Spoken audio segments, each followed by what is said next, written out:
The 3 things for the shoulders. Well, for this one, you can have anything between 1.5 to 3 kilos. That's what I normally do. So you could use a band that way. It's a little bit tougher, but this is your option if you don't have correct weight. Okay, if you got a weight, try with this because the weight will force us to really go into internal rotation.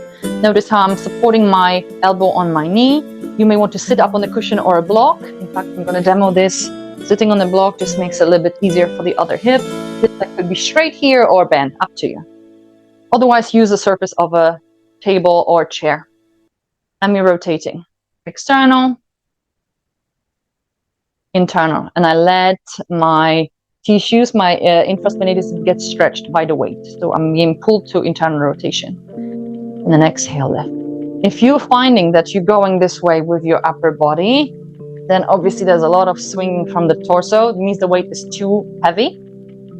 Or if it's too heavy but you don't have anything else, just use the other hand to help. Right? So we kind of working with the right resistance.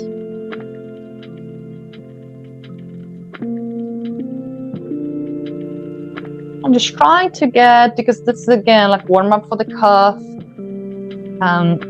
We're trying to get to maybe like up to 15 repetitions. Now, careful not to elevate the scapula. That will be compensation as well. So really let that shoulder blade sit down on top of your rib cage, and really thinking of ball and socket joint, that shoulder.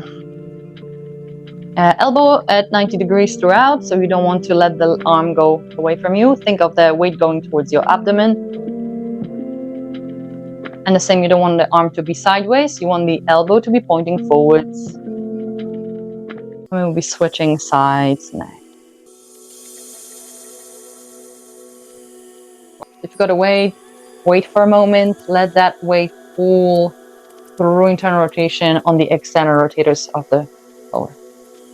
And then from the deepest position, we go up. You can stop here. You can go a little bit further if that's okay. But the work is mostly from here to the vertical.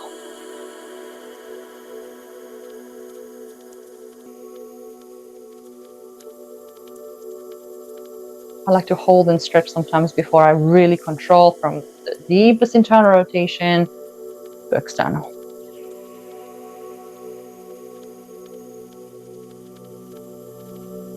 You will find that you need to brace a little bit as well, so it's isolation and the back doesn't come along for the ride.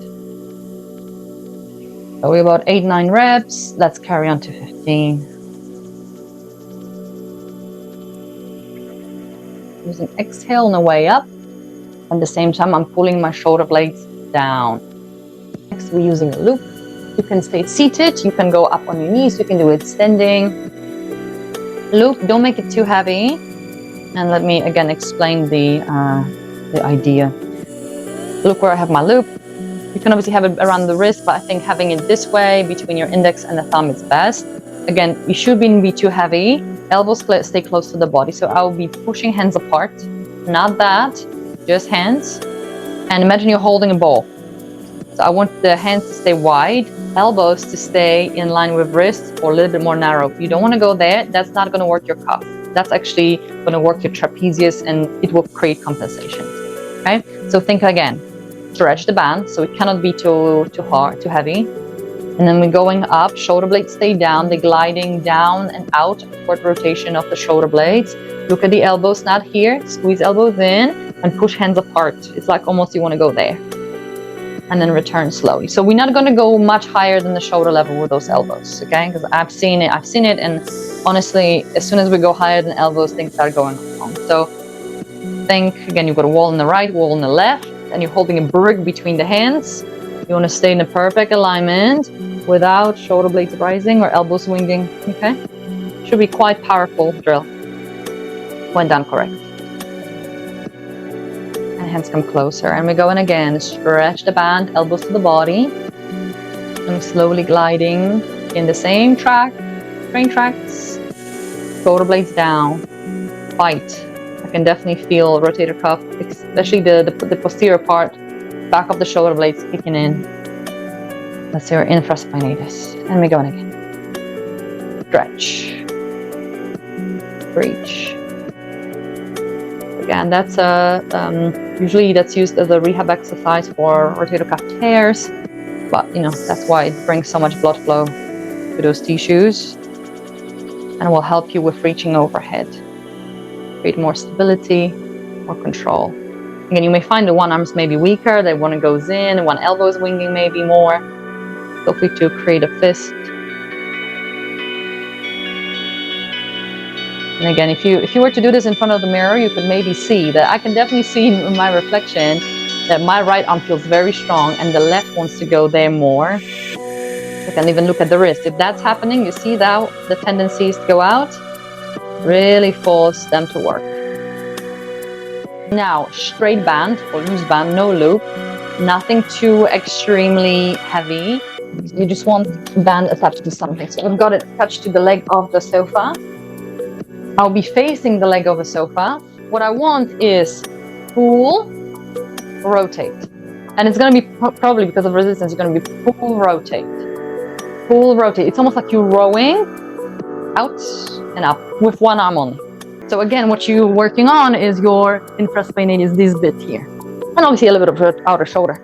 Maybe sitting on the heels. So obviously you don't want to be rounded to the back. You want to have a neutral position. So I'm going here and here.